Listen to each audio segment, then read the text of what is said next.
the question we have today is, where is the COVID money going? And the reason this topic is pertinent is because, like I said earlier, as we all know, the Eurobond billions came in, and the Auditor General then flagged 215 billion as unaccounted for. And as you remember, when we were speaking to Wangari Mwekia, she mentioned to us that there is a gap in terms of tracking COVID expenditure. We therefore felt it's important for us to raise this question, as government has been borrowing. It has gotten 78 billion shillings from the IMF, 108 billion shillings from the World Bank, 22 billion shillings from the African Development Bank for COVID-related expenses. So today we thought it would be prudent to speak to an institution that has expertise in this area, so that we can ask the question, where is COVID money going, and is our money safe? It's a tough question to ask, and especially if you're not asking the people who are holding the cash. True. It's other people. True. Wow. True. So this institution that we're talking about is an institution that has been commenting a lot on economic affairs. So it's called the Institute for Economic Affairs. And the program coordinator, John Mutua, is in the studio with us this morning. Good morning, John. Good morning. How are you? I'm fine, thank you. Traffic was smooth sailing this morning, according to what Ndu has been telling everybody. So we can see you're smiling. So therefore, you did not encounter any traffic. What? Please don't prove me wrong. What? Are you about to change this story? No. It was actually apparently I was actually surprised because I left. I miscalculated, but apparently the traffic was smooth. We encountered. I think there's some accident just close, directly opposite the offices actually. Mm-hmm. Yeah, but otherwise it was smooth sailing. That's a hot spot, so you. I don't know what it is that people do there. An economist will never tell you something is good. He has to, bring in something bad about it. Traffic is smooth this morning, but economist John Mutua has told us, but there was an accident right here. I miscalculated. Directly across your office. Yes. So I'm talking about the road, but he wants us to understand our gate has something to do with this. Causing traffic jams and accidents. We've got it. Yes. Karibu, John. Welcome to the Situation Room. Thank you. You've had the Wanjiro's introduction. Yes. It's all about tracking the money. Yes. Let's first of all start with, what kind of figure are we talking about? How much money are we tracking that's come specifically to address COVID-19? Okay. Now, I've not done the maths in terms of the total, because what has been happening in terms of the quantum that the country has received, or the government has received, because this has also been coming at different times. And just to mention, I was trying to open my some analysis that we did. So the monies that we've gotten actually, and in terms of where we can get it, we actually don't have a one-stop shop. So it's either you go to the treasury, you have to get it from different sources. So most of them are actually from the treasury or the individual development partners. So in terms of foreign assistance or foreign aid, we have received some money from, I don't know why this is acting up, from IMF, from the World Bank, Africa Development Bank. I think those are the three large ones. Mm-hmm. And large is how much? Yeah. I'm just getting into that. I don't know why this is into hundreds of billions, right? Yeah. So from the World Bank, it will open as we continue the conversation. From the and World now Bank, there's the other support from individual governments. Yes. So we also have the COVID emergency response fund, which has also been growing. The Harambe. Yes. Is the money coming in from the World Bank, IMF, so and so, all going into the emergency fund, or is this money then going to wherever? No, from the World Bank, from the development partners, it's part of it is coming as budget support, so it's being channeled through the government, the public finance management system, so as grants and loans. Then the one from the emergency response fund is separate. It's actually off budget. but there isn't much details about it. Because for this one, anyone can contribute, whether it's corporate, individuals, etc. So all those can contribute, yeah. So that's the difference. So this one is not being channeled through the budget system. The fund is going to the fund. It's being managed by the board. It's being managed. So there's a board there. I'm not sure. It has not been very transparent in terms of the accountability framework and the like. You think? I saw the chairperson recently in the media, basically just trying to break it down. How about where do we classify the money? For example, is it earlier this week or late last week where the American government announced the 5 billion shillings support? And then the other embassies, the EU has also said, okay, we're going to support the fight against COVID in these areas, for example, in water provision and water services. They donated 65 million euros. Yep. Which amounts to like 7.8 billion Kenyan shillings. This is the EU, eh? EU, yes.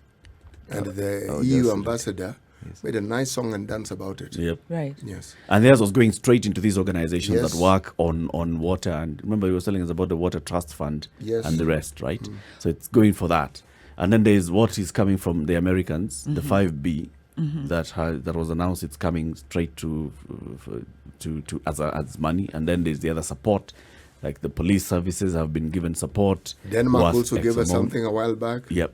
So there's a lot of Money. So one has to track. It's quite huge. Just to mention some of the huge resources that we've received. The IMF, they have what is called Rapid Credit Facility. So this is actually virtually all the sub-Saharan countries have, in one way or another, benefited from this.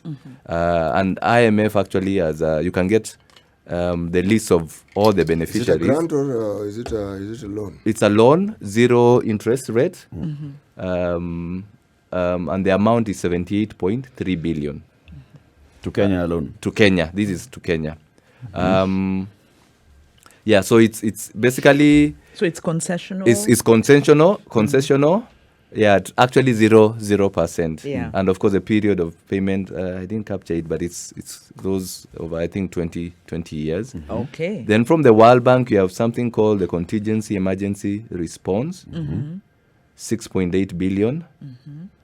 Then they had another... What are the terms for the World Bank? The terms are not clear for that one, for the Contingency Emergency Response. But it's likely to be also a concessionary loan. Then another second facility called this, they actually call it Second Development Policy Operation. So this is budget support. So this is being channeled through the budget. I think it's a loan, 108 billion. Then from the Africa Development Bank, we have a loan concessionary. I don't know the terms. It's 22.5 billion. European Union as a grant, 7.5 billion. So those are the ones that I was able to capture. We have much more. Like you mentioned, there is money that is also channeled to projects, directly to projects. It passes through it's channeled through some intermediary. It could be a civil society organ, an NGO, whether local, international, whether it's for different projects, water service provision projects and stuff like that, So for practical purposes, this money isn't going through one channel. It's going through various channels, budget support, or it can go directly to these respective state agencies. How important is it for us to be able to trace this money? And are we able to trace it? Maybe because of the nature of the agreements, maybe it's very traceable. We shouldn't be worried at all. Okay. So the first point in terms of just tracking, you can already see, since we don't have like a one-stop shop, it's not very easy to be able to tell who gave us what, when did it come and stuff like that. Some of it is actually within National Treasury, and especially the funds that are going to be channeled through the public finance, through the budget, what is called the budget support. That and actually government prefers that for purely for public finance purposes or reasons. External funding that is channeled through government system, I would say, is easy to track, and also in terms of holding government to account on that. How exactly do you hold government to account? So basically, after tracking and identifying first the amount, the quantum, and what the terms,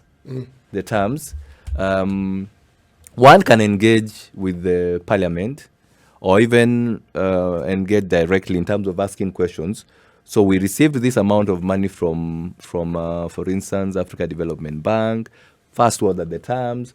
What is it meant for? Sometimes you can get a breakdown, sometimes you don't. So the idea is also to get a breakdown to understand what is this money going to be spent on. And then from there, you can follow up in terms of budget implementation. So we have various budget documents that are produced in the course of the financial year or during budget implementation that one can be able to review. This is something an ordinary citizen can do? Yes. And which department do you exactly address these questions to? Answer that question when we come back out of this break. It's 16 minutes after 7 o'clock. We are speaking with John Mutua, is a program coordinator with the Institute for Economic Affairs. We are asking, where is our COVID money going? In the studio to help us unravel that big riddle is John Mutua. He's a program coordinator at the Institute for Economic Affairs. You started by telling us where the money is coming from. 78.3 billion shillings from IMF Rapid Response Facility, Contingency Emergency Fund, 6.8 billion shillings from the World Bank. Now, without even going into the other, which was budget support from World Bank of 108 billion shillings. Now, we're talking about some good billions, AFDB loan, 22.5 billion shillings. The grants from the EU at 7.5 billion shillings. Citi was asking you just before we went to the break, is how would an ordinary citizen access this kind of information? Okay. Some of this information is available. I think the biggest challenge for the ordinary citizen is just the capacity and the awareness of where to track this information. But apparently we have different sources and certain budget documents that are produced that one can review and interact with and just be able to do some analysis. But that is not easy for the average Why person. isn't it easy? Because the way some of this information is presented. What's the forum in which they present it? Is it on some website? Is it something that you must call directly or write to?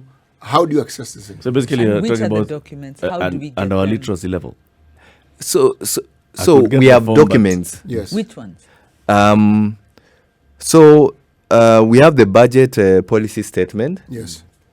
So that's the statement that was actually read by the Cabinet Secretary, CS for the National Treasury. Now, that document adds some of this information that I've just mentioned. I picked it from that document. Then, of course, we have so for instance, if you want to know all the loans and the grants that we've received, not only on COVID, but on other, for other or to other ministries, and what these loans are going to be spent on and stuff like that. That information is available in what you call the estimates of recurrent and development expenditure. So those are documents that are uploaded on the website. Okay.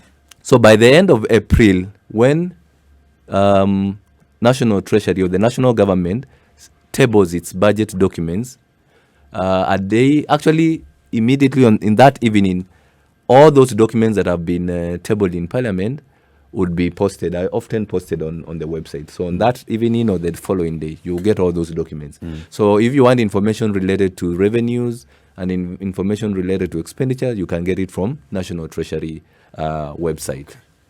And then, of course, in the course of the financial year, we have certain documents that are produced every quarter, just linking what was approved in terms of the budget and the spending by each quarter. So you can get those documents from the Office of the Control of Budget. These are called budget implementation reports, as well as from Treasury, quarterly budget and economic review. So for the average person, you have to know what to look for. Yeah, what to look for. And that's so basically for us as the Institute of Economic Affairs, together with the likes of TISA, the Institute of Social Accountability, and other civil society organizations, we've been holding forums just to educate the public on how to engage with the budget and how to engage in the budget process and stuff like that. Yeah. Question, John.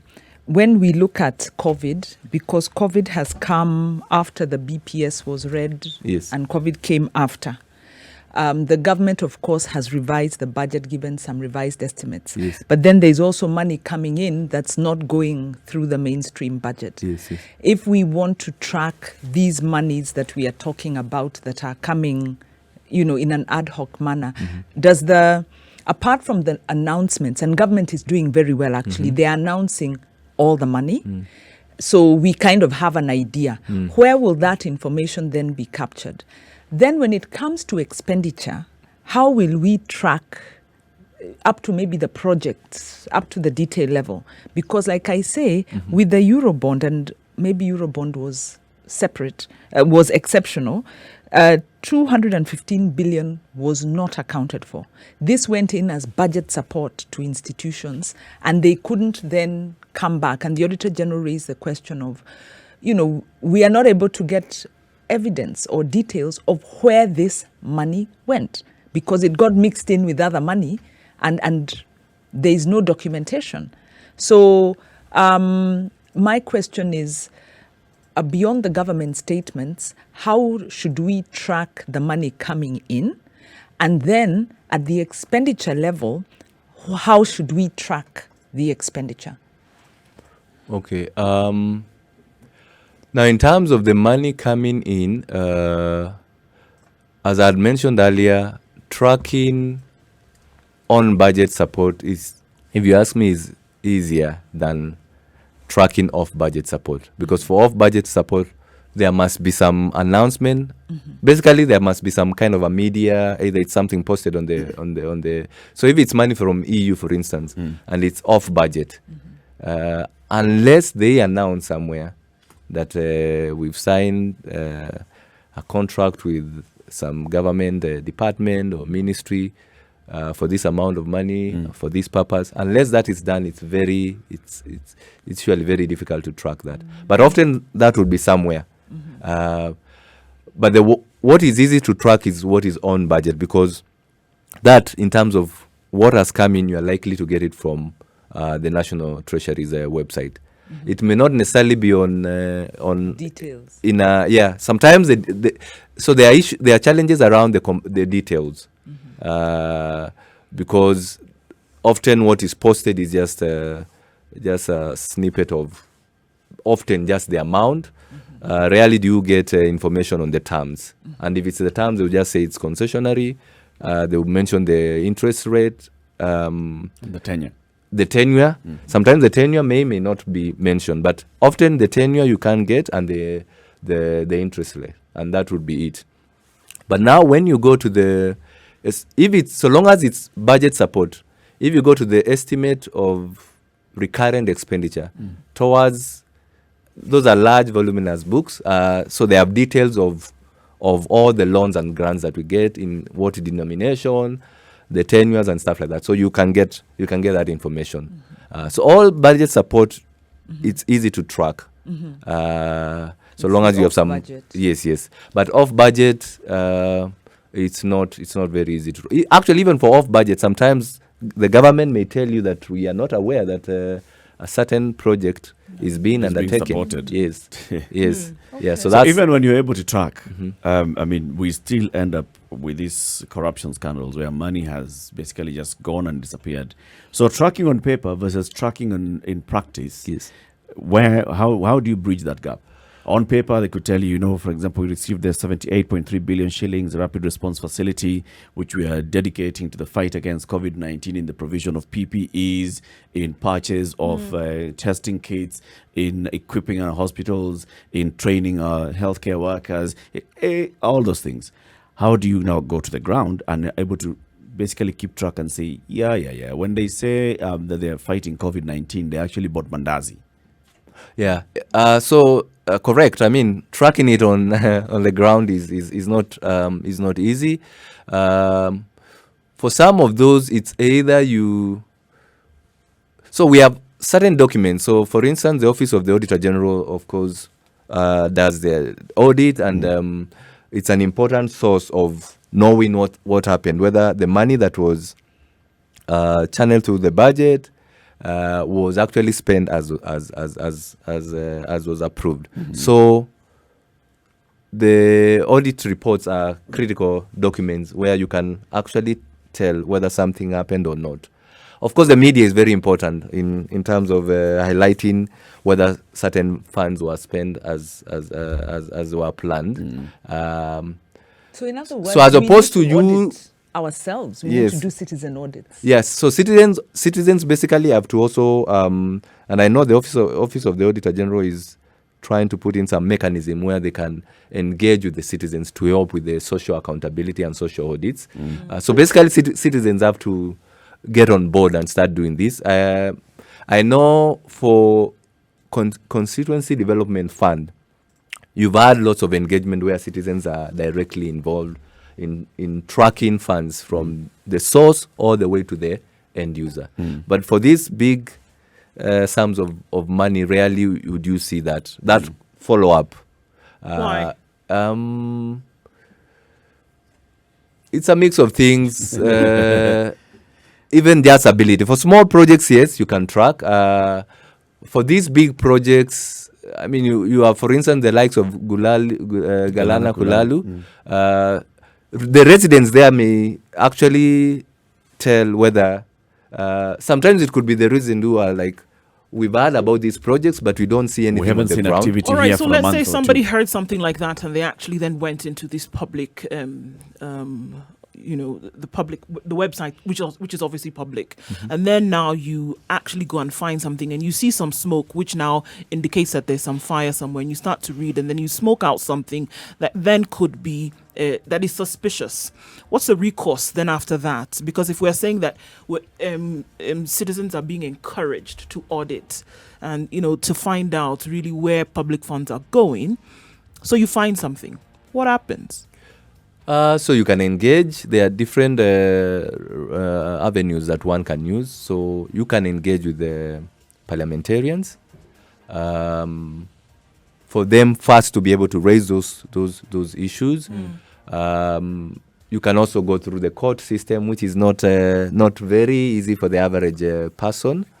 Of course, you can do some thorough investigation. On your own as an individual? Often, as an individual, it's not easy. For instance, institutions, because in every county, of course, you'll find various civil society organizations doing different manner of things. We have those that are engaging on accountability issues. And so some of those may pick certain issues and either do further investigation and follow through in terms of maybe releasing a report that has investigated something. Let's say Galana Kulalu, we may issue, for instance, the Institute of Economic Affairs, we did a study on the listing of medical equipment. Right. What did you find? And our findings, one of the key findings was this project raises lots of value for money questions. So that was the primary finding that on about that project. Let me interrupt you. I actually want value for money explained. What yes, is it? yes. So simply, value for money is a situation where money may have been spent, but on something. For instance, in this case, it was intended for purchase of equipment, diagnostic equipment, dialysis, etc. Yes. But some of those equipment, yes, those equipment in various counties, was in Gishu, West Pokot, etc., are lying idle. So all the necessary procedures and processes in terms of procurement may have been followed to the letter. But if a machine has been lying idle for a year or so, it is not serving the public, then of course that raises it's a question of, it's a value for money. That's an example of a value, value for money. The money has been sent, but no value has been attained from that. John Yes. City says we are becoming very litigious as a country, and Yes. I want to ask, Yes. is that actionable in court in terms of, is that imprudent utilization of resources? If a public entity has done a procurement that is not showing value for money, is that something that can be taken to court, or IEA has not explored that? No, we haven't explored that. So actually what we did with this, because as I mentioned, I mean, litigation is one of the public, is one of the avenues. And so people will, whether individuals or institutions, will try and follow whichever avenue, either based on their expertise and stuff like that. For us, what we did, we flagged it out. So we had a study on this. So that's what I was saying. In some situations, and the way to engage with government is to Get evidence. Get evidence. hard facts. Yes, hard facts. So that's what we did. Now, after that, we engaged with the Senate Committee for Health. Yeah. We were actually invited by the National Assembly Health Committee and presented our findings to them. And then the Senate committee that's been investigating the MES. Yes. as well. So actually, what happened with this? There's a separate ad hoc committee that was established at the Senate to follow up on this directly.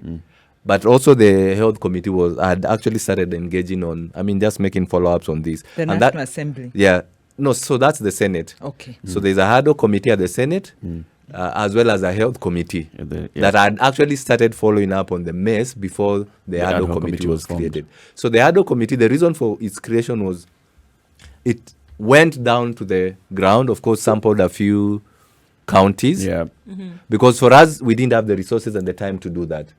So our analysis relied on the Auditor General's findings and some interviews. We complemented that with interviews. But for the ad hoc committee, they went to the ground. So the question that you asked, they went to the ground. Okay. So now one of the challenges with the mess, that made even the analysis a bit, it took a bit of time and also was not as detailed as we would have wished, was we were not able to access. Transparency. Yes. Information. Contracts and the MOUs between national government and the counties. Yeah. Because the contracts will contain information on the terms and conditions and stuff like that. Yeah. Neither were we able to get information from the suppliers. There are about 6 or 7 suppliers.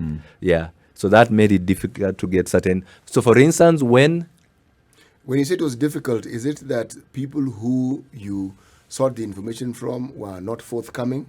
they were not. Okay. Yeah. Even the counties themselves. So for Even the the counties, suppliers. we were able to interview a few. But even the counties, by the way, even the Senate, they had challenges getting information from the Ministry of Getting Health. the contract. Yes, getting the contracts. We're back to contracts. Yes. On Monday, we Getting were the talking about contracts. SGR. Yes. And again, Yes. that time it was about actually that was the budget agreement. Was it? It was the budget agreement that we couldn't get. Yeah. So here you're saying it's the contract. So here we were not able to get the contracts. Neither were we able to get the MOUs. Who was the minister at that Contract. particular point in time? MOU. We had James. Sicily. And James who was- it was James Muraguri. Yes. No. PS. PS. That was the PS. PS. Was So it the Masharia? first- There was Masharia There was first. Masharia and was then there. Yes, and then there was Masharia, Yeah, and it's then not there the was same one as Cleopa Sicily. Mailu, and then Sicily. Kiopa Same. Mailu, And then Sicily. and then Let's bring Sicily. the conversation back now to fight against COVID and the money that we are receiving and how we follow up. You've seen, of course, reports in the media initially and reports as well on social media. When the PS for the Ministry of Health took out some report, then went and took back that report and presented a fresh report trying to explain the way they were budgeting some money. It was about 1 billion shillings at that point, Yeah, right? yeah. On how they were budgeting to use that 1 billion shillings. Now, here we are talking about receiving 78.3 plus 6.8 billion from just World Bank and IMF, specifically going to respond to this emergency that we have. So this is a lot of money. how do we know how the Ministry of Health is intending to utilize this money, or just basically the government is intending to utilize this money to address this specific need, and then divert. how divert it? Okay, that's a difficult question. For some of these resources, We might it's not been know. clear. For some, it's clear that, for instance, the World Bank, I think most of it is going towards, I think it's a mix, towards improving the health infrastructure. So, for instance, it will go towards purchase of beds, PPEs, and stuff Ventilators. like that. Yeah. And the other part is also going towards supporting businesses, SMEs, and the like. Yeah. So some of them are quite clear on what they want to Yes, support. yes. That if it was to be audited, we should be able to do so. But And is it also not all of clear? it. Are we clear about the support that is required? Whether it was asked for. No, the details of it. When you say support is a general word. But support, let's say it was support for water provision. Okay. Where and what exactly? Yep. So that when you are asking... Is it drilling boreholes, Yeah, or what is is it it? What is it? reticulation, So, yes. increasing the piping? Yes. Or what exactly are you talking So about? that when you want to determine whether these funds were actually utilized for what was intended, you can check and say, this one was for were the boreholes drilled? Yep. Because you see, Were the pipes provided? the questions that were emerging with this 1 billion shilling was on the detail. Was on, you can say, yes, this is what we were intended to do, but then if What it did you comes down actually to do with it? Yeah. actually is supporting meetings and buying mandazi and sausages and spending Even them, they are 800 not specific on samosas because how many they samosas, didn't how tell many us people? whether they were vegetable or whether they were meat. The exact details Because of the this. queries raised by the AG on this example that I'm using on the Eurobond is that he couldn't get the supporting documentation. Yes. So he couldn't establish where it went. Yes. Yep. So it's very easy for government to appropriate or to say, yes, this money is going for that purpose. It's disbursed. Then it goes into half goes into a black hole. Take another break at 7:45. It's a Situation Room, Kenya's biggest conversation. Also telling you about KPA's new portal. That's an information portal, Captain Cargo. So it's out there. It's open and accessible for you. It's public. You know, it's very important that we say it's public. Just log on to www.kpa.co.ke/Captain Cargo, KARGO.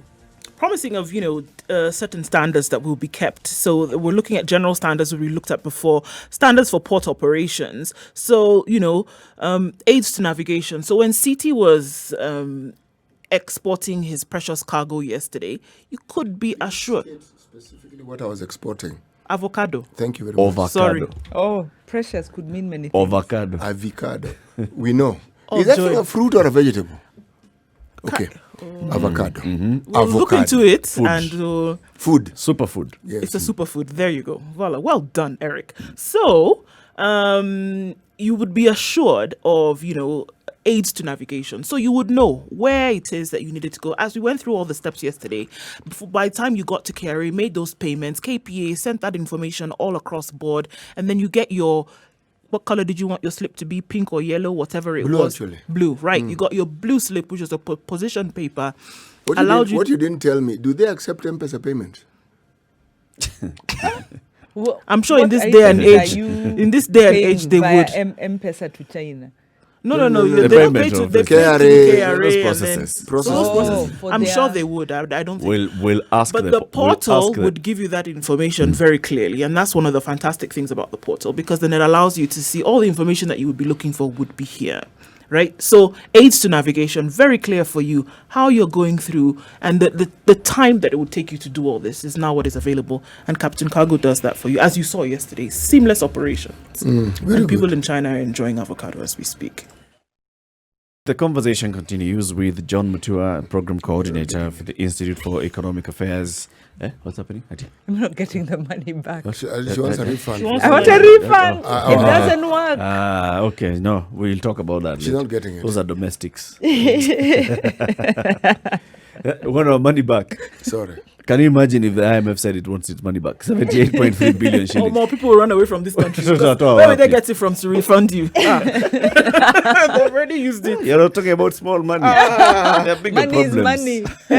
Bigger They say, watch problems. the penny, the Yeah. pound will Kwani what take are they care of going to do? themselves. John, so the issue of tracking this particular expenditure for COVID-19, is there a document that indicates, and it is being regularly updated on this is what's happening? For example, we are seeing now, we were speaking to the CEO of the County Council of Governors yesterday, and counties are still asking for more support. They need support for communication. They need support in terms of even transporting the samples that they collect in their counties to take them to the testing facilities. Is there some clarity on how this money is being utilized? Or do we have to wait until the Auditor General's report comes out at the end of the financial year? Yeah, so there's no clarity on that. I had to actually try and pull out some information from the answered.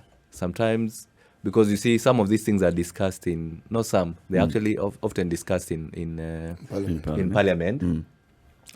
So on this invitation, I tried to just pull out those because, as I mentioned, there is no upfront information on even regular updates, like for instance on COVID emergency response fund. And I know counties have been complaining through COG. So you can imagine if, for instance, the COG does not have certain information, who would have it? Yeah. Yeah, so that's a challenge actually. That's this a challenge. right of Article 35 really is very abused because people have gone to court, institutions have gone to court on various requests for information, and it's and government still withholds. And then you find corruption issues surrounding the particular question or issue and for which information is sought. So I think we need to get outside the box because it's a recurring thing. Yeah. I don't know whether we need more Kenyans to use the access to information law. No.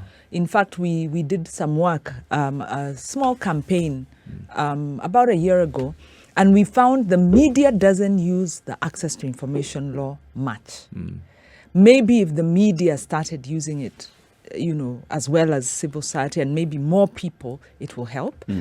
Either that or we can just change the government. I think an awareness and comprehension of his existence in the first place then leads to someone being able to use it. I'm sure if you did a spot check around and just ask people about their awareness of it in the first place, you'd be very surprised. Of what value do you think you'd be very these people surprised. we are And then speaking of, secondly, you want to ask yourself where does it resonate with them in the first place? How does it matter? So there's a law. So what? What am I supposed to do with it? How am I supposed to use it? And how is it important to me? And those are very critical questions that you want to ask, even in the application of said law. In fact, as you ask that question, and we're talking about meds, or maybe even the COVID borrowing, it means that citizens don't feel connected. Yes. At all. Citizens are like, when I go, I want to get healthcare. I don't want to take up another job. I don't care where the money came from. I don't want to take up another job because now it's like you're asking me to take up this other job of going, asking public information, sitting down and trying to understand the public information. I'm trying to fight to stay alive. All right? I'm trying to get money to feed myself and my family for today. So this other thing is basically distracting my immediate attention. But mindset. When VAT is increased, because government borrowed and didn't pay, you're still going to pay. True. So maybe we need to make the connection. Yeah. And I just want to mention, like on the mess, there are a number of civil society organizations that had already gone ahead through the ombudsman, office of the ombudsman, to complain because they had made some requests for the contracts on the mess, the MOUs, etc. And they had been following this up for a while, but I remember they're doing the job. Yes, they still hadn't gotten those documents. Yeah, you see, when even by following certain laid down procedures, and you still channels. Yeah, we're saying counties are saying they don't have enough money. It means even at the local level they are not able to respond. tax has gone up. All of these are linked to borrowing, lack of accountability in the expenditure side. You know, that argument, Wanjiro, unfortunately, will actually encounter a roadblock in the experiences that some other counties have had. We had Governor Mutua here, and there's something very specific he said. You look at the problems, you look at the resources, and you decide. You decide. You work with your reality. Yes. Other departments, other areas will suffer, but this area is crucial, so I'm going to take my money there. Because right from the onset of devolution, the counties have never received all the money that they are required to receive. Yeah. And I use the word specifically, required to receive.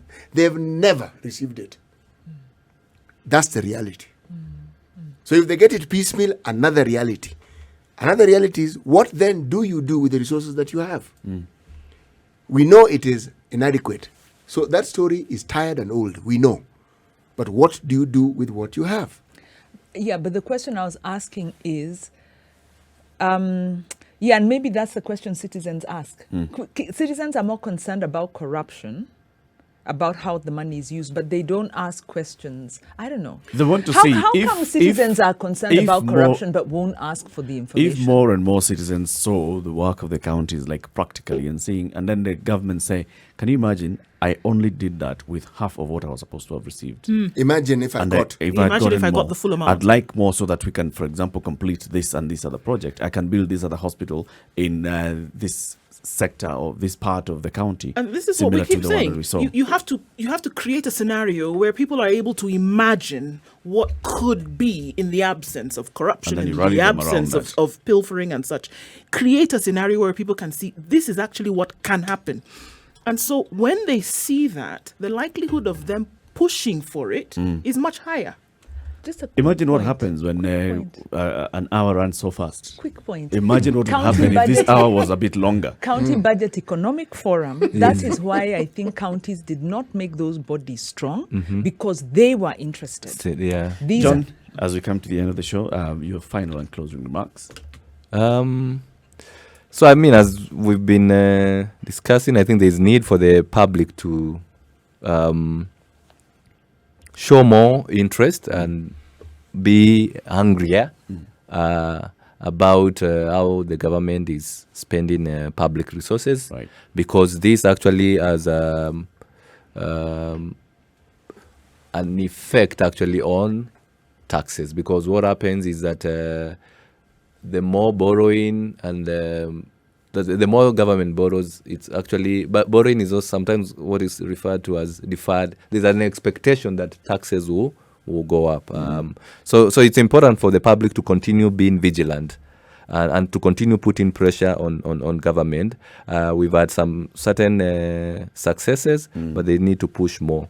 Especially on not engaged. just on the COVID, be more engaged. We have certain success stories, but I think that there is need for more civil society organizations to come together to be able to hold government to account, because this is what is likely to bring better resources and improve the well-being of Thank Kenyans. you. Thank you very much for coming to us.